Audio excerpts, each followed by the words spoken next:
जिल्हा परिषद पंचायत समिती दौंड तालुक्यातील निवडणुकीचे वारे सुरू झालेले आहे।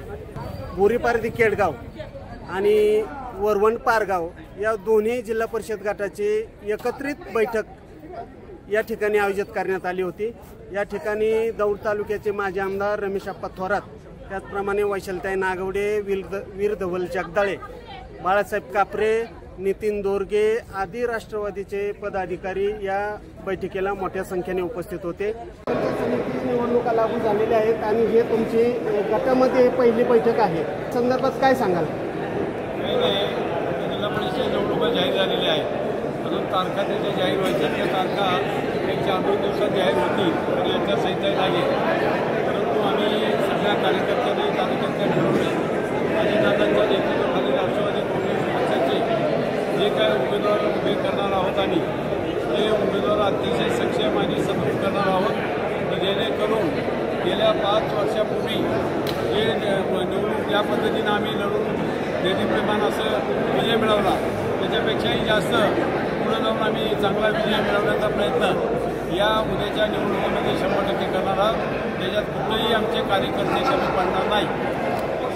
आता आपल्याला बोरीपारधी केडगाव गटामध्ये जे उमेदवार आता जाहीर झालेले आहेत, गणेश भाऊ थोरात, तर यांच्या उमेदवारीच्या संदर्भामध्ये अतिशय उत्कृष्ट मतदारांची भावना आहे आणि राजकारणात त्यांचं पहिलं पाऊल असं म्हणायचं का? आता त्यांचं पाऊल पहिलं आहे का दुसरं आहे ते तुम्ही ठरवायचं आहे।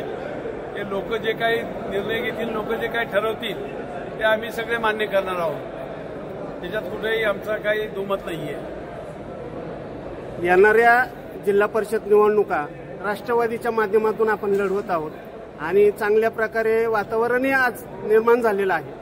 तर पुढल्या येणाऱ्या बैठकांमध्ये काही बंडखोरी वगैरे काही होण्याची शक्यता जाणवते का? असं कुठं जाणवत नाहीये। आता यवतची बैठक झाली, बरेच इच्छुक लोक होते, तर त्या सर्वांनी आम्हाला सांगितलं की तुम्ही जो काही निर्णय घ्याल आणि जो काही उमेदवार द्याल त्याचा प्रचार आम्ही सगळेजण अगदी जीव तोडून करू, अशा पद्धतीने त्यांनी आम्हाला तिथं सुद्धा सांगितलंय आणि सगळीकडे तेच सांगतात। असं काय कोणी फार हे करत नाही, ओढाताण करत नाहीये।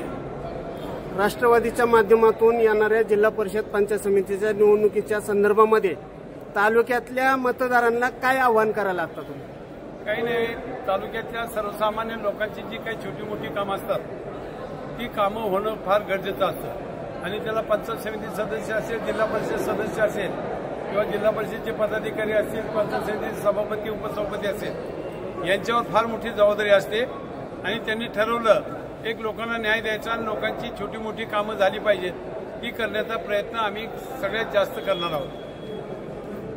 धन्यवाद। जन आधार न्यूज दौंड प्रतिनिधी अनिल गायकवाड।